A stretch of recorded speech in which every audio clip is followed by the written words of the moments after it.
வணக்கம். சிறகடிக்க ஆசை சீரியலில் இனி என்ன நடக்க போகுது அப்படின்னு தான் பார்க்க போகிறோம். இங்கே முத்து அண்ணாமலைகிட்ட சொல்கிறாங்க, எப்பா அந்த 2 அருவி ஜீவிகளும் ஏமாந்த பணத்தை ஏமாத்தினுடைய சொந்த ஊர் ஏற்காடுன்னு சொல்கிறாங்க அப்படிங்கிறாங்க. உடனே முத்து ஏற்காடில் தான் இருப்பானா அப்படின்னு சொல்லி அண்ணாமலை கேட்குறாங்க. தெரிலப்பா, அவன் எங்கே இருக்கான் எது இருக்கான்னு தெரியல, ஆனால் ஏற்காடு தான் அவன் சொந்த ஊர் அப்படின்னு சொல்லிட்டு அவர் தெரிஞ்ச ஒரு நாடக நடிகர் சொன்னார். அவருக்கு அது சம்மந்தமாக வேறு எதுவும் தெரியல, ஆனால் கண்டிப்பாக அந்த கதிரை பற்றி தகவல் வந்துச்சுன்னா சொல்கிறேன்னு சொல்லியிருக்காங்க. ஏற்காட்டில் விசாரித்தா தெரிஞ்சிருப்பா, ஆனால் ஃபோட்டோ எதுவுமே இல்லையப்பா அப்படின்ட்டு இருக்கும்போது மனோஜ் கேட்குறாரு, டே மனோஜ், ஒரு ஃபோட்டோ எதுவும் வச்சுருக்கிறியா அப்படிங்கிறாங்க. உடனே முத்து சொல்கிறாரு, அது எப்படிப்பா ஃபோட்டோவை கொடுப்பான், ஏமாத்துறவன் தன்னுடைய ஃபோட்டோவோ ஏதோ கையில் வந்துடக்கூடாதுன்னு நினைப்பான் எதிர்பார்ட்டிக்கு, அப்படி இருக்கும்போது வாய்ப்பு இல்லைப்பா அப்படின்னு இருக்கும்போது மீனா ரொம்பவே ஆழமாக யோசிக்கிறாங்க. என்ன மீனா என்னாச்சு அப்படிங்கிறாங்க. ஏங்க இவங்க அட்வான்ஸ் கொடுத்தது கோயிலில் வச்சு தான் ஃபஸ்ட்டு கொடுத்தாங்க, 5 லட்ச ரூபா கொடுத்துருக்காங்க. அந்த கோயிலில் கேமரா இருக்குங்க அப்படிங்கிறாங்க. இதை கேட்டால் பார்த்தியாப்பா, பயங்கரமாக மீனாவுக்கு மூளை வேலை செய்யுது, அங்கே கண்டிப்பாக அவங்க ஃபோட்டோ இருக்கும்பா, வீடியோ இருக்கும், அதை எடுத்துடலாம் அப்படிங்கும்போது மீனா சொல்கிறாங்க, ஆமாங்க கண்டிப்பாக வாங்கிடலாம், அந்த கோயிலில் கேட்டால் தருவாங்க, அதுபோக அங்கே இருக்கிறவங்க எல்லாருமே நமக்கு நல்லா தெரியும், நான் கேட்டால் கண்டிப்பாக தருவாங்க அப்படிங்கிறாங்க. இதை சுதாரிச்சுக்கிட்ட ரோகிணி, இல்லை நீங்கள் வாங்க வேண்டாம், நாங்களே பார்த்துக்குறோம் அப்படிங்கிறாங்க. எல்லாருமே ரொம்ப ஷாக் ஆகிறாங்க. உடனே அண்ணாமலை சொல்கிறாங்க, ஏம்மா வாங்க வேண்டாம்னு சொல்கிற, மீனாவுக்கு நல்லாவே தெரிஞ்சவங்க அந்த கோயிலில் உள்ளவங்க, அவங்க அம்மாவும் அங்கே தான் பூக்கடை வச்சுருக்குறாங்க, அதனால் அவங்களே இது பண்ணிடுவாங்க, வாங்கிடுவாங்க அப்படிங்கிறாங்க. இல்லை அங்கிள், நாங்களே இங்கே தான் பார்த்துக்குறோம், இந்த முத்து மீனாவும் எங்களுக்காக அலைஞ்சா வச்சேன்னு சொல்லி ஓவராக பண்ணுவாங்க அப்படிங்கிறாங்க. அப்போ தான் விஜயாவும் யோசிக்காங்கன்னா, அவங்களும் பணத்தை வாங்கிட்டு இந்த முத்து மீனாவை வச்சாலும் வச்சுப்பாங்க, அவங்க பங்கு எடுத்தாலும் எடுத்துப்பாங்க, மனோஜுக்கு கடன் அடைக்க முடியாது, அது போக அவன் டெவலப் ஆகிறதுக்கு கஷ்டமாக போயிடக்கூடாது. ரோகிணி, நீனே என்ன ஏதுன்னு பாருமா, முத்து மீனாவையும் அந்த கோயிலில் போய் அந்த வீடியோவை ஃபோட்டோவை வாங்க வேண்டாம்னு சொல்லுங்கள் அப்படிங்கிறாங்க. உடனே முத்து ஒரு மாதிரி பார்க்குறாரு விஜயாவை. உண்மையை தான் சொல்கிறேன், அவங்க பணம் ஏமாந்துருக்காங்க, அவங்க கதையை அவங்க பார்க்க தெரியாதா, இவங்களே இவ்வளோ விசாரிக்கும் போது அவங்க 2 பேரும் நிறைய படித்தவங்க, அவங்களுக்கு பயங்கரமாக மூளை வேலை செய்யும், அதனால் அவங்களே ஃபோட்டோ எடுத்து அவங்களே கண்டுபிடிக்கட்டும், ஏன் இவங்க தான் கண்டுபிடிக்கணுமா, அவங்க அவங்க கண்டுபிடிக்க மாட்டாங்களா அப்படிங்கிறாங்க. அண்ணாமலை பார்க்குறாங்க. முத்து முழு முயற்சியாக எதையும் செய்வான், மீனாவும் அப்படி தான், ஆனால் மனோஜ் அப்படி இல்லை, ரோகிணிக்கு பார்லர் வேலை அப்படி இப்படின்னு போவாப்புல, எதுக்கு அப்படிங்கிறாங்க. இல்லை அங்கிள், நான் பார்த்துக்கிறேன், மனோஜ் நானும் எப்படியாவது இது பண்ணிக்கிறோம், ஆனால் முத்து மீனாவது கண்டுபிடிக்க வேண்டாம் அப்படிங்கிறாங்க. உடனே ஏப்பா அவங்களே கண்டுபிடிச்சிருன்னு சொல்கிறாங்க, ஆனால் நீ சொன்னேன்னு சொல்லி தான்ப்பா நான் என் வேலையை விட்டுட்டு மீனா வேலையை விட்டுட்டுலாம் அலைஞ்சோம், இப்போ அவங்களே அவங்க பொறுப்படுத்துக்கிறாங்கன்னு சொல்கிறாங்க, இப்போ நீ சொல்லுப்பா, நான் இது சம்மந்தமாக விசாரிக்கணுமா விசாரிக்கக்கூடாதா அப்படிங்கிறாங்க. நம்மளை ரொம்பவே யோசிக்கும்போது உள் மனசுக்குள்ள நினைக்காங்க, முத்துன்னா கண்டிப்பாக முழு முயற்சியாக கண்டுபிடிச்சிருவான், மனோஜோ ரோகிணியோ முன்புன்னு யோசிக்காமல் ஏமாந்து தான் இது வரைக்கும் இருக்கிறாங்க, இதில் எப்படி இது பண்ண போகிறாங்க அப்படின்னு சொல்லிட்டு முத்து, அவங்க பணம் லாபமோ நட்டமோ அது அவங்கள தான் சேரும் அப்படிங்கிறாங்க. அது சரிதான்பா, ஆனால் பணத்தை தந்துட்டாங்கன்னா தான்ப்பா நீ கடையை கொடுக்கணும், சும்மா அவங்க ஒன்றும் இல்லாமல் இருக்காங்க, அவங்க அழுகுறாங்க வைக்கிறாங்கன்னு சொல்லி நீ கடையை திருப்பி கொடுக்கூடாதுப்பா அவங்ககிட்ட அப்படிங்கிறாங்க. முத்துங்க பாரு, நீ வாங்கி தந்துருக்க கடை இப்போ பொதுவில் இருக்குது, பொதுவில் இருக்க கடையை மனோஜுக்கோ ரோகிணிக்கோ கொடுக்க முடியாது, அவங்க பணத்தை கொடுத்துட்டாங்கன்னா 27 லட்ச ரூபா தான், 27 லட்ச ரூபாயை கொடுத்துட்டாங்கன்னா நான் கொடுத்துட்றேன் அப்படிங்கிறாங்க. எப்பா 30 லட்ச ரூபா உன் பணத்துக்கு தான் அந்த ஜீவா வட்டி போட்டு இருந்திருக்காங்களே தவிர்த்து மனோஜுக்கு இல்லை அப்படிங்கிறாங்க. மனோஜ் முறைக்கிறாரு. உடனே ஏன் ரோகிணி, அவன் முத்தை எப்படியாவது அலைஞ்சு வாங்கி தந்துட்டான், நமக்கு வேலை மிச்சம் தானே, நீ எதுக்கு நம்ம பார்த்துக்கோங்கிற அப்படிங்கிறாங்க. மனோஜ் கொஞ்சம் வாங்க அப்படின்னு சொல்லிட்டு தள்ளி கூப்பிட்டு போகிறாங்க. எல்லோரும் பார்க்குறாங்க. மனோஜ், முத்து மீனாவும் அலைஞ்சு பணத்தை வாங்கினாங்க அப்படின்னா அவங்க வச்சுப்பாங்க, நம்மளுக்கு தரமாட்டாங்க அப்படிங்கிறாங்க. ஓ அப்படி சொல்கிறேன் அப்படின்னு சொல்லிட்டேப்பா, நான் ரோகிணி எனக்கு நல்லாவே புரிய வச்சிட்டா, நாங்களே பார்த்துக்குறோம் அப்படிங்கிறாங்க. சரி முத்து வாங்க சாப்பிடுவோம் அப்படின்னு சொல்லிட்டு எல்லோரும் சாப்பிட்றாங்க. இங்கே விஜயாவுக்கு ரொம்பவே குழப்பமாக இருக்குது, இந்த முத்து எப்படின்னாலும் பண்ணி வாங்கிடுவான், இந்த மனோஜ் வாங்கிடுவானா அப்படின்னு சொல்லிட்டு, மனோஜ் ரோகிணி ரூமுக்கு வாங்க அப்படின்னு சொல்லிட்டு போகிறாங்க. ஏன் ரோகிணி இப்படி பண்ணேன், அந்த முத்து ஒரு முரணை எப்படியாவது நெருக்கடி பண்ணி வாங்கிடுவான், அந்த கதிர் எப்படிப்பட்டவனோ எத்தனை பேர் வச்சுருப்பானோ தெரியாது. மனோஜ் அப்படி கிடையாது, சாப்பிட்டானவன், படித்தவன். ஆனால் வந்து அவன்கிட்டலாம் வாங்கணும்னா கண்டிப்பாக வந்து அதுக்குள்ளே பவர் வேணும்.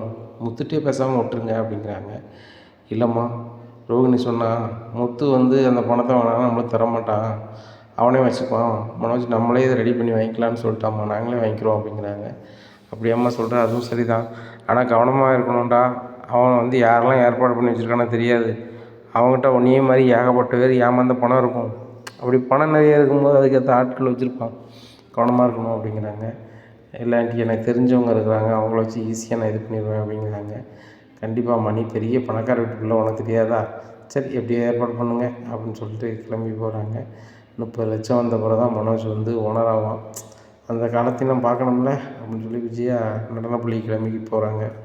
இங்கே ரோகிணிகிட்ட மனோஜ் கேட்குறாங்க, எப்படி ரோகிணி இதை பண்ண போகிற, அந்த மீனாவை விட்டு அந்த ஃபோட்டோ வீடியோ மட்டும் வாங்கிட்டேன்னா அதுக்கப்புறமா ஈஸியாக பார்த்துக்கலாம். அந்த மீனா அம்மா அங்கே தானே பூ கட்டிக்கிட்டு இருக்கு, அந்த மீனா அங்கே தானே அடிக்கடி போகிறா, முத்துமே அந்த கோயில் நல்ல பழக்கமாக இருப்பான் பூசாரி அங்கே உள்ள ஆட்களுக்கெலாம், அதனால் வந்து அவங்கள வச்சு வாங்கிட வேண்டியதானே அப்படிங்கிறாங்க. மனோஜ், நீ என்ன ஒழுங்காக சிந்திக்காமே பேசிகிட்ருக்க, அவங்க அந்த ஃபோட்டோ வச்சுருந்தாங்க அப்படின்னா அந்த ஃபோட்டோவை வச்சு இவங்கள பார்த்தவங்க சொல்லுங்க அப்படின்னு சொன்னாங்கன்னா, யாராவது அவங்கள்ட்ட சொன்னாங்கன்னா முத்தை பற்றி இவங்க நல்லாவே தெரியும். அவன் வந்து ஒரு முரணன், காசை கொண்டா, எங்கள் அப்பா காசுன்னு வாங்கிட்டோம்னா அவங்களுக்கு வர போதா இல்லை எனக்கு வர போதா இல்லை யாருக்கு ஆக போகுது அப்படிங்கிறாங்க. அப்புறம் நீ இதை நான் யோசிக்கலை, சரி நீனே உனக்கு தெரிஞ்சவங்களை வச்சு பண்ணு அப்படிங்கிறாங்க. சரி நான் பார்த்துக்குறேன் அப்படின்னு சொல்லிட்டு ரொம்ப யோசிக்காங்க. அப்போ சிட்டிக்கு கால் பண்ணுறாங்க. சிட்டி, நான் உன்னை தனியாக பார்த்து பேசணும், நான் ஆஃபீஸுக்கு வந்தேன்னா நல்லா இருக்காது, நான் உன்கிட்ட பேசுகிறது முத்து மீனா வந்து தெரிஞ்சிருச்சு, என் வீட்டுக்காரர் கூட தெரிஞ்சிருச்சு, அதனால் வந்து நான் உன் ஆஃபீஸில் வந்து பார்க்கறது சரியாக இருக்காது, நான் ஒரு இடத்துக்கு சொல்கிறேன் வரலாமா அப்படிங்கிறாங்க. சரி ரோஹினி நான் வரேன் அப்படின்னு சொல்லிட்டு அந்த இடத்துக்கு அவரும் அவங்க ஃப்ரெண்ட்ஸும் வராங்க. அப்போ என்ன ரோஹினி வர சொன்னீங்களே என்ன அப்படிங்கிறாங்க. ஒன்றும் இல்லை சிட்டி, என் வீட்டுக்காரன் நானும் பீச் ஹவுஸில் ஒரு 3 கோடி ரூபாய்க்கு ஒரு பங்களா வாங்குறதுக்கு ஆசைப்பட்டோம். அந்த ஆசையை புரிஞ்சுக்கிட்டு ஒரு ஆள் வந்து 5 கோடி ரூபா விட்ட 3 கோடி ரூபாய்க்கு தரேன் அப்படின்னு சொன்னார்.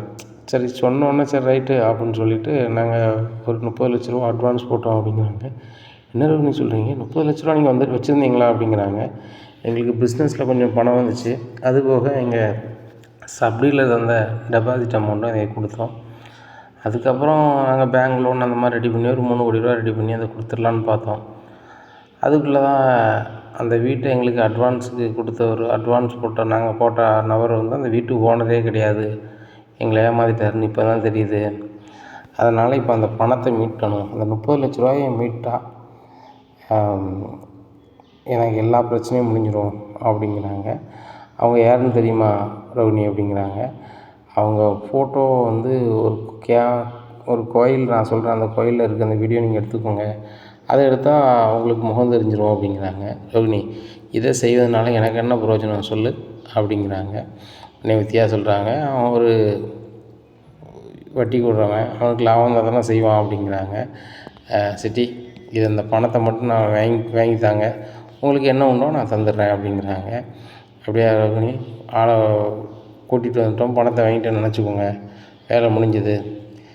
அந்த சத்யா அம்மா ஒரு கோயிலில் பூ கட்டுவாங்க, அந்த கோயிலில் தான் இருக்கோ அப்படிங்கிற வீடியோ. ஆமாம் அப்படிங்கிறாங்க.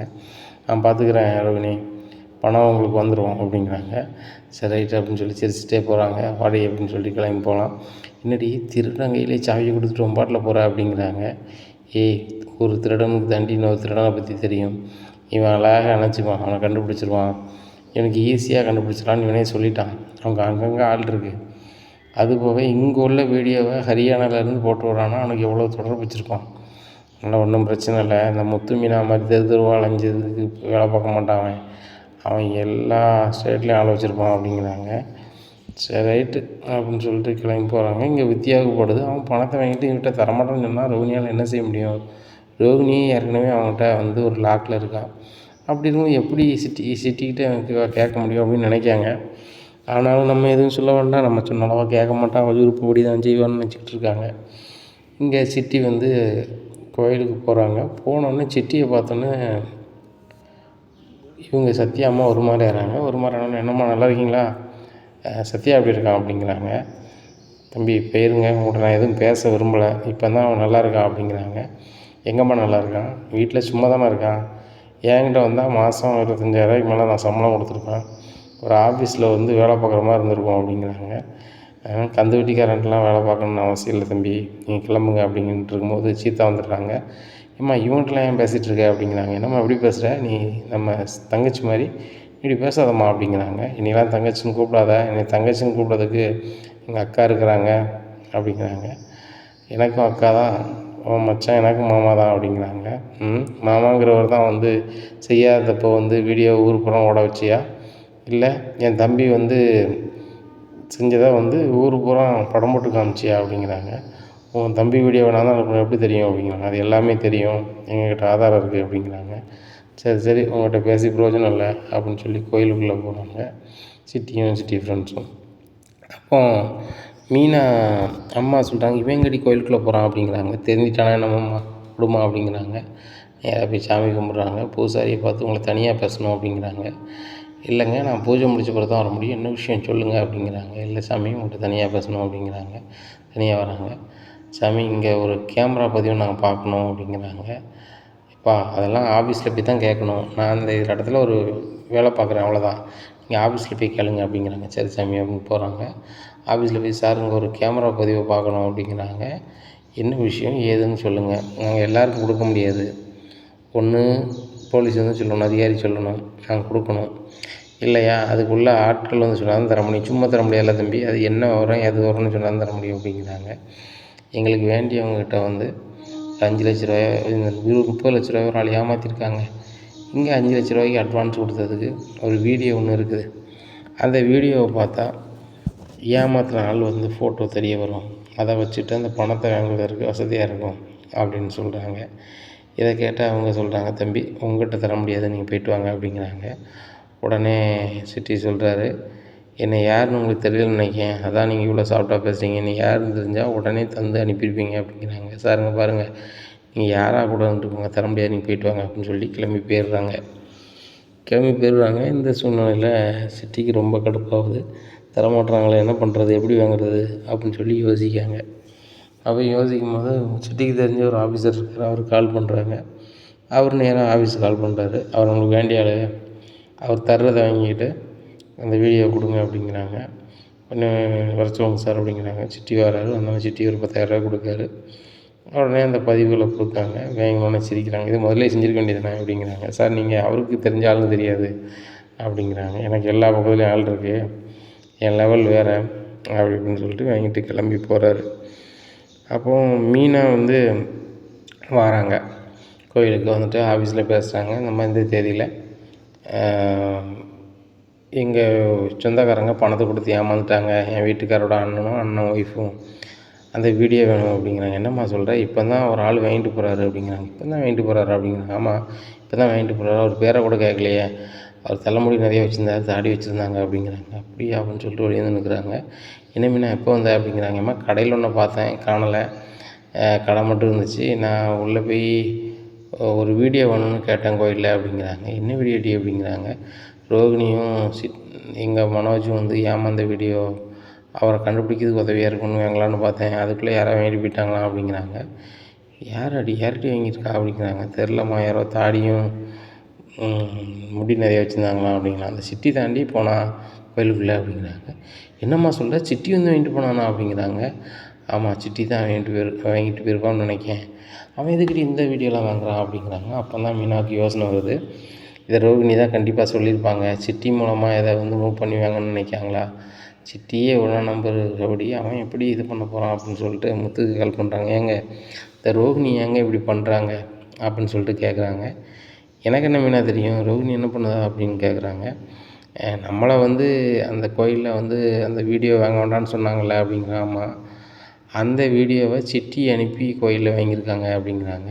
மீனா அப்படிலாம் இருக்காது, நம்ம தான் வந்து வீட்டை சொல்லிட்டோமே, மனோஜ்கிட்ட சொல்லிட்டோம், சிட்டிக்கு நம்மளுக்கு ஆகாது, அங்கே டச் வச்சுக்காதுன்னு சொல்லிட்டு, அதுக்கப்புறம் எப்படி சிட்டிட்டு பண்ணுவா அப்படிங்கிறாங்க. இல்லைங்க நீங்கள் வேணால் கோயிலுக்கு வாங்க அப்படிங்கிறாங்க. கோயிலுக்கு வராங்க. மறுபடியும் முத்து போய் கேட்குறாரு, எப்பா நீ மீனா ஹஸ்பண்ட் தானே. அதுபோக உங்கள் அண்ணாச்சி வந்து ஒரு பணம் கொடுத்து ஏமாந்தார். அந்த வீடியோவை ஒரு ஆள் தாடி வச்சாலும் ஒரு ஆள் ஒரிஜினல் வாங்கிட்டு போயிட்டார். அதுக்கப்புறம் அவங்க வீட்டம்மா வந்து கேட்கு அப்படிங்கிறாங்க. சார் தப்பாக நினச்சிக்காதீங்க, இப்போ வாங்கிட்டு போனவர் யாருன்னா பார்க்கலாமா அப்படிங்கிறாங்க. என்ன தம்பி நீங்கள் சுற்றி பிரச்சனைகளை கிளப்புறீங்க, இருங்க உங்கள் பாருங்கள் அப்படின்னு சொல்லிட்டு காமிக்கிறாங்க. சிட்டி தான் அந்த வீடியோ வாங்கிட்டு போகிறாரு. இதை பார்த்தோன்னே சிட்டி வாங்குற அளவுக்கு இருக்குது அப்படின்னா கண்டிப்பாக ரோகிணி தான் சொல்லியிருக்கணும். இதை பேசாமல் அப்பாட்ட சொல்லிடுவோமா அப்படின்னு சொல்லிட்டு பார்க்குறாங்க.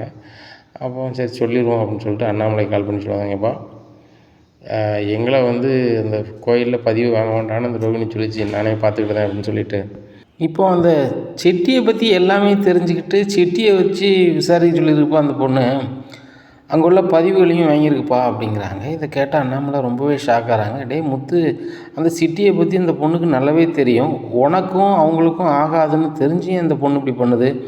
நம்ம வீட்டில் ஒரு ஆளுக்கு பிடிக்கல அப்படின்னு சொன்னால் நம்ம பேசக்கூடாதுன்னு எனக்கு தெரியாதா? சரி நான் என்னென்னு கேட்குறேன் அப்படிங்கிறாங்க. இல்லைப்பா, நீ கேட்டால் அது வேறு மாதிரி தான் போகும். நம்மளை பொறுத்த மட்டும் கஷ்டமாக இருக்குப்பா. நம்ம அந்த பணத்தை வாங்கி கொண்டு அவங்களுக்கு கொடுத்து அவங்க பிரச்சனையை சரி பண்ணலான்னு பார்க்குறேன். ஆனால் அவங்க வந்து அதை புரிஞ்சுக்க மாட்றாங்க. அதான்ப்பா கடுப்பாக இருக்குது அப்படிங்கிறாங்க. முத்து, இதுதான் உன் குணம், அவங்க குணம் அப்படி தான் இருக்குது. சரி, நான் அப்பா சொன்னது தான் இப்பவும் சொல்கிறேன், அவங்க பணம் தானே, அவங்களே ஒரு முடிவு எடுத்துக்கிடட்டும், நம்ம இதை கேட்க வேண்டாம் அப்படிங்கிறாங்க. அப்பா விடுறா முத்து, உனக்கு நிறைய வேலை இருக்கும், அப்பா சொன்னதுக்காக அங்கங்கே அலைஞ்சிட்ருக்கேன், சரி விடு என்ன அப்படிங்கிறாங்க. சாரிப்பா அப்படிங்கிறாங்க. ஏன்னா அப்பாவே சொல்லிட்டாங்க, அவங்க பணம் அவங்க பார்த்துக்குறாங்க, இன்னுமே நம்ம தலையிட வேண்டான்னு சொல்லிட்டாங்க அப்படிங்கிறாங்க. இல்லைங்க, அந்த சிட்டி வந்து அந்த பணத்தை எப்படியாவது வாங்கிட்டான் அப்படின்னா கண்டிப்பாக கொடுக்க மாட்டாங்க ரோகிணிகிட்ட, ஏன்னா அவனை பற்றி நல்லாவே தெரியுங்க அப்படிங்கிறாங்க. மீனா, நம்மளுக்கு தெரியுது, அது வந்து அந்த பொண்ணுக்கு தெரியுமா தெரியாதா அப்படிங்கிறாங்க. நல்லாவும் நினைக்கவோ என்னமோ தெரியல அப்படிங்கிறாங்க. மீனா, அது ஒன்றா நம்பர் கேடி ரோகிணிலாம், அது பக்காவான ஆள், அதனால் நம்ம அதை பற்றி கவலைப்பட தேவையில்லை, விடு அப்படிங்கிறாங்க. இல்லைங்க, மனசு கேட்கல அப்படிங்கிறாங்க. மீனா, எல்லோரும் நல்லா இருக்குன்னு நீ நினைக்க, ஆனால் நம்மளை வந்து அவங்க தப்பாக தான் நினைப்பாங்க, ஏன்னா அவங்க பொருளாதாரத்தை வச்சு எடை போடுதாங்க, விடு பார்த்துக்கலாம் அப்படின்னு சொல்லிட்டு அதான் போய்ட்டு வரோம் அப்படின்னு சொல்லிட்டு கிளம்பி போகிறாங்க. ஏன்னா நீ இன்றைக்கி ரொம்ப குழப்பமாக இருக்க, வியாபாரத்தில் நீ போக வேண்டாம், வீட்டுக்கு போ அப்படிங்கிறாங்க. ஏங்க, அந்த டெக்கரேஷன் வேலைக்கு பொருட்கள்லாம் வாங்கணும் அப்படிங்கிறாங்க. அப்படியா சொல்கிறேன், சரி வாங்க போவோம் அப்படின்னு சொல்லிட்டு அந்த நாடக நடிகனுடைய தங்கச்சி கல்யாணத்துக்கு எல்லா டெக்கரேஷன் எல்லா வேலையும் செய்கிறதுக்குள்ள பொருட்களை வாங்க போகிறாங்க. இங்கே சிட்டி வந்து அந்த ஃபோட்டோவை ஒரு ஸ்டூடியோவில் கொண்டு டெவலப் பண்ணுறாரு, அந்த வீடியோவும் டெவலப் பண்ணிக்கிறாரு. பார்த்துட்டு ஓ இவன் தானா அப்படின்னு சொல்லிட்டு, ரோகிணி உங்களுக்கு அந்த ஃபோட்டோஸ் அனுப்பியிருக்கேன் பாருங்கள் அப்படின்னு சொல்லி ஃபோட்டோ அனுப்புகிறாங்க. ஆமாம் சிட்டி, இவனே தான் அப்படிங்கிறாங்க. அவனை விட மாட்டோம், நீங்கள் தான் சொல்லிட்டீங்களே அவனுக்கு வந்து ஏற்காடுன்னு சொல்லிட்டு, ஏற்காட்டில் நம்மளுக்கு தெரிஞ்ச பசங்க, நம்மளை தொழில் பண்ணுற பசங்க இருக்கிறாங்க, அவங்கள வச்சு நான் தூக்கிடுறேன் அப்படிங்கிறாங்க. சிட்டி, எப்படியாவது பணத்தை வாங்கி ஆகணும், முனம் முறியவே கூடாது, அவன் நம்மக்கிட்ட 30 லட்சம் எடுத்திருக்கான், இந்த 30 லட்சத்தை நீங்கள் எவ்வளோ அதிகப்படியாக வாங்குவீங்களோ நீங்கள் வாங்கிடுங்க அப்படிங்கிறாங்க. கண்டிப்பாக வாங்கிடலாம், ஒன்றும் பிரச்சனை இல்லை, உங்களுக்கு எவ்வளோ வேணுமோ சொல்லுங்கள் தந்துடுறேன் அப்படிங்கிறாங்க. சரி ரோகிணி அப்படின்னு சொல்லிட்டு ஃபோன் வச்சுருக்காங்க. இவன் என்ன பணத்தை தர்றது, இவ்வளோ காமிச்சு நம்ம அவன்கிட்ட நிறைய பணம் இருந்துச்சுன்னா ஆட்டையை போட்டுற வேண்டியதான் அப்படிங்கிறாங்க. அண்ணா அப்படிங்கிறாங்க. பிறகு இந்த வட்டி கொடுத்த தொழிலெலாம் போர் அடிக்கல, ரெண்டாவது என்னைக்கு சத்தியா நம்மளை விட்டு போனானோ சுத்தமாக போச்சு, இருந்த தொழிலாம் என் மச்சான் முடிச்சு விட்டான், இப்படி இருக்கும்போது நம்ம வந்து இந்த மாதிரி பண்ணால் தாண்டா செட்டில் ஆக முடியும் அப்படின்னு சொல்லிகிட்டு இருக்காரு. சரிண்ணா, அப்போ ஏற்காட்டில் அவங்களுக்கு தெரிஞ்சவர் இருப்பாங்களே யாரும் அப்படிங்கிறாங்க. இருப்பானாவா, இப்போ கால் பண்ணுறப்பாரு அப்படின்னு சொல்லிட்டு கால் பண்ணுறாங்க. நான் சிட்டி பேசுகிறேன் அப்படிங்கண்ணா. சொல்லுங்கண்ணே, உங்களை வந்து அங்கே உள்ளே இருக்கும்போது பார்த்தேண்ணே, அப்புறம் நான் பார்க்கவே இல்லை அப்படிங்கிறாங்க. எங்கே சின்ன பக்கத்தில் வரவே மாட்டேறேன், அங்கேயே இருந்துக்கிறேன் அப்படிங்கிறாங்கண்ணே. அங்கே ஒரே நான் இங்கே ரொம்ப நல்லா குழுன்னு இருக்குண்ணே அப்படிங்கிறாங்க. நானும் உன் ஏரியா தான் வரேன் அப்படிங்கிறாங்க. அப்போ ரூம் போட்டுறேண்ணே அப்படிங்கிறாங்க. ரூம் போட்டு தான் இருக்கட்டும், நாங்கள் வந்து எனக்கு ஒரு வேலையை தான் வரேன் அப்படிங்கிறாங்க. சரி வாங்கண்ணே அப்படிங்கிறாங்க. கிளம்பி போகிறாங்க. சிட்டிண்ணே, உங்களை பார்த்து ரொம்ப சந்தோஷம், இன்றைக்கி பார்ட்டி அதெல்லாம் இருக்குது அப்படி இப்படிங்கிறாங்க. இங்கே பாருங்கள், அதெல்லாம் தெரிய வேண்டாம், இந்த ஃபோட்டோவில் இருக்கவன் யார் என்ன வரேன்னு தெரியணும் அப்படிங்கிறாங்க. கொடுங்கண்ணே அப்படின்னு சொல்லிட்டு ஃபோட்டோ காமிக்கிறாங்க. அண்ணே, இவர் எங்கேயோ பார்த்துருக்கேன், பட் எனக்கு நினைவு இல்லை, நான் வந்து விசாரிச்சிடறேண்ணே அப்படிங்கிறாங்க. சரி விசாரி அப்படிங்கிறாங்க. அங்கே இது ரூம் போட்டு சாப்பிட்டுருக்காரு சிட்டி. மதியத்துக்குள்ளே விசாரிச்சிடுறாங்கண்ணே, இவன் பேர் வந்து கதிரேசண்ணே, கதிர்னு கூப்பிடுவாங்க, ஏற்காடில் வந்து பெரிய ஒரு பணக்காரனே அவன், ஆனால் அடிக்கடி இங்கே வரமாட்டான், ஃபாரினில் பிஸ்னஸ் பண்ணுவான் போல், அப்படி தான் சொல்கிறாங்க எல்லோரும். அப்படிங்கிறாங்க. ஃபாரினில் பிஸ்னஸ் பண்ணுறானா, அவன் எதுக்கு ஃபாரினில் பிஸ்னஸ் பண்ணுறான் அப்படிங்கிறான்னா, ஃபாரினில் தான் பிஸ்னஸ் பண்ணுறேன் பெரிய ஆளுன்னு சொல்கிறாங்க. பெரிய பங்களாண்ணே வாங்கண்ணே காமிக்கிறேன் அப்படின்னு சொல்லிட்டு வீட்டை கொண்டு காமிக்கிறாங்க. வீட்டை பார்த்துட்டு ரொம்பவே ஷாக் ஆகிடுறாரு சிட்டி. இவ்வளோ பெரிய வீடா அப்படின்னு சொல்லிட்டு, இந்த ஏரியாவில் இவ்வளோ பெரிய வீடா அப்படிங்கிறாங்க. அண்ணா இந்த ஏரியாவிலே பெரிய வீடு உங்கள் வீடு தான், வாட்ச்மேன் மட்டுமே 8 பேர் இருக்கிறாங்க அப்படிங்கிறாங்க. 8 பேர் இருக்காங்களா அப்படிங்கிறாங்க. ஆமாம் அப்படிங்கிறாங்க. சரி, இவன் தான் எனக்கு வேண்டிய ஆள்கிட்ட பணத்தை ஆட்டையை போட்டிருக்கான் அப்படிங்கிறானே, வாய்ப்பே இல்லைண்ணே, நான் பெரிய பிஸ்னஸ் பண்ணேன் அப்படிங்கிறாங்க. அப்போ நான் போய் சொல்கிறேண்ணா அப்படிங்கிறாங்க. இந்த வீடியோவை பாரு அப்படிங்கிறாங்க. வீடியோ பார்த்துட்டு ஆமாம் இவன் தான் அப்படிங்கிறாங்க. உடனே இது எப்படிண்ணே வாங்குறது, அவன் பெரிய ஆள் அப்படி அப்படிங்கிறாங்க. நம்ம எவ்வளோ பெரிய ஆளுன்னு உனக்கு தெரியுமில்ல அப்படிங்கிறாங்க. தெரியும்ண்ணே அப்படிங்கிறாங்க. உடனே சரி ரைட்டு, எத்தனை வாட்ச்மேன் இருக்கான்னு பாரு அப்படின்னு சொன்னோன்னே, ஏன்னா 8ன்னு சொல்கிறோம்ண்ணே அப்படிங்கிறாங்க. அவங்க எப்போ 8 பேர் எந்த இடத்துல கூடுவாங்க அப்படின்னு சொல்லிட்டு சொல்கிறாங்க. ஆனால் 8 பேரும் வந்து ஷிஃப்ட்டு மாற்றும் போது தானே கூடுவாங்க. 6 மணி வரைக்கும் ஒரு ஷிஃப்ட்டுண்ணே, அதுக்கப்புறம் ஒரு ஷிஃப்ட்டுண்ணே அப்படிங்கிறாங்க. சரி ரைட்டு, 6 மணிக்கு கரெக்டாக போகிறோம் அப்படின்னு சொல்லிட்டு 6 மணிக்கு இவங்க அந்த 8 பேரையும் லாக் பண்ணதுக்கு என்னென்ன ஆட்களை கூப்பிட முடியுமோ அத்தனை ஆட்களை கூப்பிட்டு போகிறாங்க. போய் 8 பேரையும் வெளுன்னு எடுக்காங்க. இழுத்தோடனே அவ்வளோ பேரும் தெரிச்சு ஓடுதாங்க. தெரிச்ச உடனே வீட்டு பூட்டை உடச்சிக்கிட்டு வீட்டுக்குள்ளே போயிடுறாங்க. அப்போ அதில் இருக்க ஒரு வாட்ச்மேன் வந்து கதிருக்கு ஃபோன் அடித்து சொல்கிறாங்க, ஐயா நாங்கள் உங்கள் வீட்டில் சுற்றி பாதுகாப்பு நின்றோம். அப்போ நாங்கள் டூட்டி மாற்ற நேரத்தில் வந்து யாரோ சிட்டியான் மெட்ராஸ்லேருந்து வந்திருக்காராம், அவர் வந்து ஏன் வீடு அப்படின்னு சொல்லி உள்ளே போகிறாரு. இங்கே லோக்கலில் உள்ளவங்களும் போகிறாங்க ஐயா, ரொம்ப இதாக பயமாக இருக்கியா அப்படிங்கிறாங்க. நான் காலையில் அங்கே இருப்பேன் அப்படின்னு சொல்லிட்டு ஃபோன் பண்ணுறாரு. அவர் அவசரமாக கரெக்ட் கிளம்பி ஏற்காடு வந்துடுறாரு. வந்துட்டு யார் வீட்டுக்குள்ளே இருக்கா அப்படிங்கிறாங்க. உள்ளே தான் சார் இருக்காங்க அப்படிங்கிறாங்க. உள்ளே போகிறாங்க. அங்கே சிட்டி அவர் வீடு மாதிரி சொந்த வீடு மாதிரி பயங்கர தோரணையாக ஊஞ்சல் உட்காந்து ஆடிக்கிட்டு இருக்காரு. என்னையா என்னை பார்க்க இடக்கா தெரியுதா, என் வீட்டிலே வந்து இருந்துகிட்ருக்கீங்களா, நான் யாருன்னு தெரியுமா அப்படிங்கிறாங்க. ரொம்ப நல்லாவே தெரியுது, ஊரில் பூரா பெரிய பெரிய வீடை வாடகைக்கு எடுத்து உன் வீடுன்னு சொல்லிட்டு விற்றுட்டு போகிற ஏமாத்துக்கார பையன் தானே அப்படிங்கிறாங்க. உடனே அவர் ஒரு மாதிரி ஏறாரு. என்னையா சொல்கிறீங்க, எனக்கு ஃபாரினில் பிஸ்னஸ் அங்கே பிஸ்னஸ் இருக்குது அப்படி இப்படிங்கிறாரு. எல்லா பக்கத்துலையும் பிஸ்னஸ் இருக்குது, உனக்கு இருக்கா அப்படிங்கிறாங்க. உடனே அப்போ என்னை பற்றி தெரிஞ்சு தான் வந்திருக்க, ஏன்னா முதல்ல வெளியே கிளம்பு, முதல்ல என் வீட்டில் இருக்காத வெளியே கிளம்பு அப்படிங்கிறாங்க. அது எப்படி கிளம்ப முடியும், எனக்கு வேண்டிய ஆள்கிட்ட நீ வந்து 30 லட்ச ரூபாய் ஏமாற்றிருக்க அப்படிங்கிறாங்க. உடனே அதுக்கு வாய்ப்பே இல்லை, 30 லட்ச ரூபா எனக்கு ஒரு காசே இல்லை அப்படி இப்படிங்கிறாங்க. அதை வேணால் வேறு எவனையாவது மாங்காய் இருப்பான் அவன்கிட்ட சொல்லு, எனக்கு வேண்டிய ஆள்கிட்ட நீ 30 லட்ச ரூபா ஏமாற்றிருக்க, அந்த பணம் எனக்கு வந்தாகணும் அப்படிங்கிறாங்க. உடனே அண்ணே என்னண்ணே 30 லட்ச ரூபா கேட்குறீங்க, இவ்வளோ பெரிய வீடை பார்த்துட்டு 30 லட்ச ரூபா கேட்குறீங்க அப்படிங்கிறாங்க. வட்டியும் முதலமா டபுளாக கேட்டுருண்டா, நீ ஏன் பயப்படுற அப்படின்னு சொல்லிட்டு 60 லட்ச ரூபா வேணும் அப்படிங்கிறாங்க. 30 லட்சமே உங்களுக்கு தர முடியாதுங்கிறேன், நீங்கள் 60 லட்சமா அப்படிங்கிறாங்க. ஏங்க இங்கே லோக்கலில் உள்ள போலீஸை கூப்பிடுங்க அப்படிங்கிறாங்க. கூப்பிடுங்க நான் வேணா ஃபோன் தட்டா நான் அப்படிங்க அப்படிங்கிறாங்க. உடனே முதல்ல நீங்கள் காலி பண்ணுங்க அப்படிங்கிறாங்க. இல்லை பண்ண முடியாது, நான் யார்கிட்ட ஏமாத்துறேன்னு சொல்கிறீங்க அப்படிங்கிறாங்க. உடனே ரோகிணிக்கு வீடியோ கால் பண்ணுறாங்க. ரோகிணி அட்டன் பண்ணுங்க அப்படின்னு சொல்லி அட்டன் பண்ணி கொடுக்குறாங்க. தெரியுதா இவங்க முகம் அப்படிங்க. ரோகிணி ஆளை தூக்கியாச்சு அப்படிங்கிறாங்க. சிட்டி சூப்பர் சிட்டி, அவனை விட்டுறாத, பணத்தை வாங்கிடு அப்படிங்கிறாங்க. வாங்கிடுவான் வட்டி முதலமாகவே வாங்கிடுவான், தெரிஞ்சுக்கிட்டே அப்படிங்கிறாங்க. சரிங்க உங்கள் பணத்தை நான் கொடுத்துட்றேன், இவரை வீட்டு விட்டு வெளில போக சொல்லுங்கள் அப்படிங்கிறாங்க. ஐயோ எங்ககிட்டயே ஏமாற்றிட்டியா சிட்டி, பணத்தை வாங்காமல் நீ விடாத அப்படிங்கிறாங்க. ரோகிணி நான் பணத்தை வாங்கிட்டு தான் வருவேன் அப்படிங்கிறாங்க. உடனே நான் பணத்தை வந்துடுறேன் அப்படிங்கிறாங்க. சரி அப்படின்னு சொல்லிட்டு ஃபோனை கட் பண்ணிட்டு 30 + 30 60 ரூபா வேணும் அப்படிங்கிறாங்க. 60 லட்ச ரூபா தர முடியாது அப்படி இப்படிங்கிறாங்க. 60 லட்ச ரூபா தரலண்ணா அந்த வீட்டை விட்டு போக முடியாது, இந்த வீடு என் வீடு அப்படிங்கிறாங்க. இதை கேட்டவுடனே அவர் ரொம்ப கடுப்பாகிறாரு. இந்த வீடு 3 கோடி ரூபாய்க்கு மேலே நம்ம செலவே பண்ணியிருக்கோம், இந்த இடம் வாங்கிறதுக்கு ஒரு 5 கோடி ரூபா செலவு பண்ணியிருக்கோம், இவ்வளோ பெரிய இடத்துல இவ்வளோ பெரிய பங்களா போட்டிருக்கோம் ஒரு தோட்டத்தோடு, இவனை இப்படி சொல்கிறானே அப்படின்னு சொல்லிட்டு ரொம்ப கடுப்பாகுது. சரி நான் தந்துடுறேன், நீங்கள் உடனே வீட்டை காலி பண்ணுங்க அப்படிங்கிறாங்க. பணம் எனக்கு வேணும் அப்படிங்கிறாங்க. அதுக்கு 2 மணி நேரம் ஆகும், நீங்கள் எங்கே இருக்கீங்களே சொல்லுங்கள் கொண்டு தரேன் அப்படிங்கிறாங்க. இதெல்லாம் வேலைக்கு ஆகாது, 2 மணி நேரம் இங்கே தான் இருப்பேன், பணம் வேணும் அப்படிங்கிறாங்க. அது கதிரும் ஒரு வீட்டமாகவும் அங்கங்கே கால் பண்ணுறாங்க. கால் பண்ணோன்னே பணம் வந்துடுது. இப்போ நீங்கள் சொன்ன மாதிரி 60 லட்ச ரூபா இருக்குது அப்படிங்கிறாங்க. இதை எண்ணி பார்த்துட்டு தான் நான் வாங்குவேன் அப்படின்னு சொல்லிட்டு எண்ணி பார்த்துட்டு பார்க்குற 60 லட்ச ரூபா இருக்குது, நல்ல பணம் தானே அப்படிங்கிறாங்க. நல்ல பணம் தான் அப்படிங்கிறாங்க. எடுத்துகிட்டு இருந்தாலும் கிளம்பிடுறாங்க. எப்போ 60 லட்ச ரூபா போச்சு அப்படின்னு சொல்லிட்டு ரொம்ப கடுப்பில் இருக்காங்க. அப்புறம் வாட்ச்மேன் எல்லாரும் கூப்பிட்றாங்க. உங்களை எவனுக்குமே இங்கே வேலை கிடையாது, அவங்க 8 பேர் தான் வந்திருக்காங்க, நீங்கள் 8 பேர் இருக்கீங்க, உங்களுக்கு அவங்ககிட்ட சமாளிக்க முடியல அப்படிங்கிறாங்க. ஐயா நாங்கள் வந்து வயசான ஆட்கள், அவங்க பூராமே இப்போ டான் மாதிரி இருக்காங்க அப்படிங்கிறாங்க. போங்க நான் வேறு வேலைக்கு வச்சுக்கிறேன் அப்படின்னு சொல்லிட்டு உங்களை பூரா அனுப்பிடுறாங்க. அனுப்பிட்டு கொஞ்ச நாளைக்கு நம்ம இங்கே இருந்தால் தான் முடியும் அப்படிங்கிறாங்க. ஏங்க அப்படிங்கிறாங்க. இல்லை நம்ம வீடை வந்து நம்ம கண்ட்ரோலில் இருக்கணும், நம்ம ஊருக்காரங்க வீடை பூரா நம்ம வீடுன்னு சொல்லி விற்றுட்டு போயிட்டுருக்கோம், நம்ம வீட்டை எவனோ வந்து கூட்டிகிட்டு வந்து நம்ம வீட்டுன்ட்டு இப்போ 60 லட்ச ரூபா வாங்கிட்டு போயிட்டான். இப்போ நம்ம உட்காந்து யோசனை பண்ணால் தான் வெயிட்டாக எங்கேயாவது ஒரு அமௌண்ட் ஆட்டையை போட முடியும் அப்படிங்கிறாங்க. அதுவும் சரிதாங்க அப்படின்னு சொல்லிட்டு இந்த வீட்டில் இருப்போம் அப்படின்னு சொல்லிட்டு இருக்காங்க. மறுபடியும் கதிருக்கு ஒரு ஃபோன் வருது. ஹலோ அப்படிங்கிறாங்க. சிட்டி பேசுகிறேன் அப்படிங்கிறாங்க. யார் அப்படிங்கிறாங்க. யோ இப்போ தானே அவன்கிட்ட பணத்தை வாங்கிட்டு போனேன் அப்படிங்கிறாங்க. நீ எதுக்கு கால் பண்ணுற? நான் தான் பணம் நம்மளை கிளம்பி போயிட்டே இரு அப்படிங்கிறாங்க. யோ அது அவங்களுக்காக பணத்தை வாங்க வந்தேன், வாங்கி கொடுக்க போகிறேன், அது பிரச்சனை இல்லை. இப்போ நான் அவங்கள்ட்ட ஃப்ரெண்டாக இருக்குன்னு நினைக்கிறேன், நீ என்ன வேணாலும் பண்ணு, நான் உனக்கு ஹெல்ப் பண்ணுறேன், நம்ம சேர்ந்தே நம்ம இது பண்ணலாம் அப்படிங்கிறாங்க. உடனே நான் எப்படி நம்புறது? நம்ப முடியாது அப்படிங்கிறாங்க. யோ என்னை பற்றி விசாரிச்சுக்கையா, நான் மெட்ராஸில் இந்த இடத்துல இருக்கேன், என்னை பற்றி நல்லா விசாரித்த பிறகு நான் அந்த தொழிலுக்கு செட் ஆகணா அப்படின்னு உனக்கு புரிஞ்ச பிறகு கூப்பிடியா.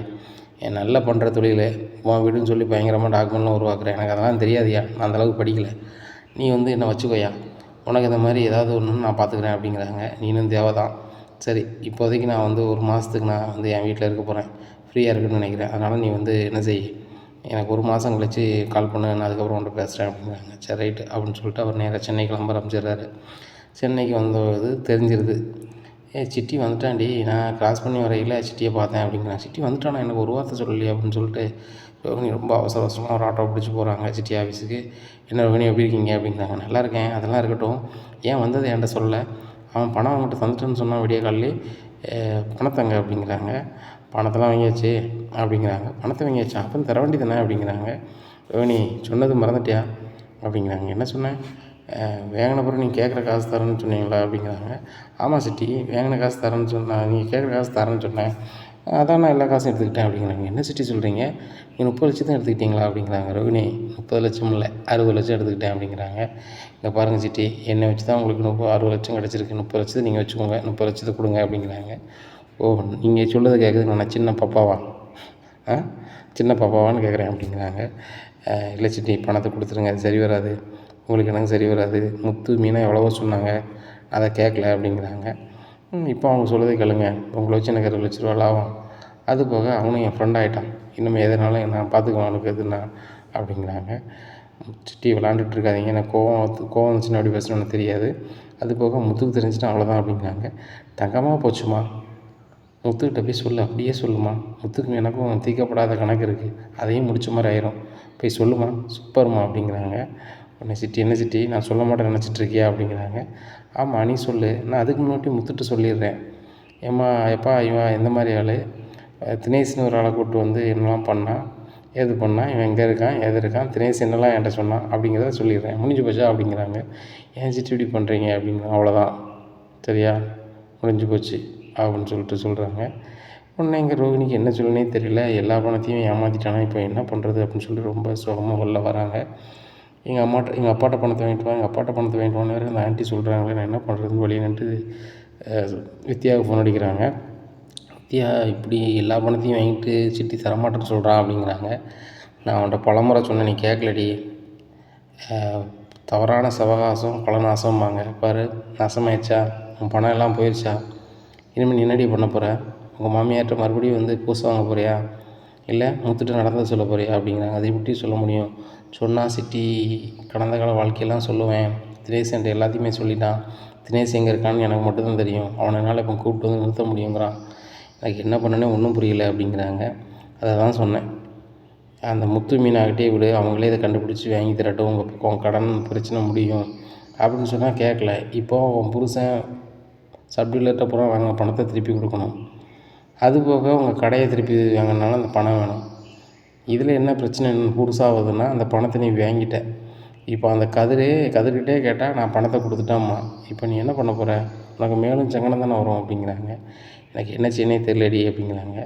இதாண்டி படித்து சொன்னேன், முதல்ல உன்னை பற்றியே உண்மை நீ வீட்டில் சொல்லியிருந்தேன்னா எந்த பிரச்சனையும் உனக்கு இல்லை, நேர்மை வழியில் போய்ட்டு இருந்திருக்கலாம், நேர்மை வழியில் நீ போகாமல் ஒரு பொய்யை மறைக்கிறதுக்கு இன்னொரு பொய் சொன்னேன், அதை மறைக்கிறதுக்கு அடுத்தாப்புல இன்னொரு பொய் சொன்னேன், எல்லாமே இப்போ வந்து போச்சா, முடிஞ்சு போச்சு, சிட்டிகிட்ட நம்ம எப்படி பணத்தை வாங்க முடியும், ஒன்றுமே பண்ண முடியாது, முத்துட்ட சொன்னால் மட்டும்தான் வாங்க முடியும், முத்துட்ட சொன்னால் உன் வாழ்க்கையை அவன் முடிச்சு விட்ருவாங்க, என்ன பண்ண போகிறேன், நீ தான் ஒரு முடிவு எடுக்கணும், இப்போ உனக்கு இருக்கிற ஒரே வாய்ப்பு தாண்டி, உன் வீட்டில் உன்னை பற்றிய உண்மையை நீ சொல்லிடு, சொன்னதுக்கப்புறம் அவங்க ஏற்றுக்கிறாங்களா ஏற்றுக்கலையோ இந்த பணத்தை சிட்டிகிட்டேருந்து வாங்கிடுவாங்க, வாங்கி மனோஜ் கடனெல்லாம் அடைச்சிருவாங்க, அதுக்கப்புறம் நீ பக்குவமாக உங்கள் அங்கிள்கிட்ட பேசி இதை புரிய வச்சு உன் வாழ்க்கையை நீ வந்து மேம்படுத்தப்பார். இல்லாத பட்சம் உன் வாழ்க்கை ரொம்ப சங்கடப்படும். இதுதான் எனக்கு தெரிஞ்ச உண்மை அப்படின்ட்டு ஃபோனை வச்சிடுறாங்க. என்ன செய்யனே தெரியாமல் ஆட்டோ ஒன்று பிடிச்சி நேராக ரோகிணி அம்மா வீட்டுக்கு போய் அங்கே போய் அழுகிறாங்க. ஏன் கல்யாணி அழுகிற அப்படிங்கிறாங்க.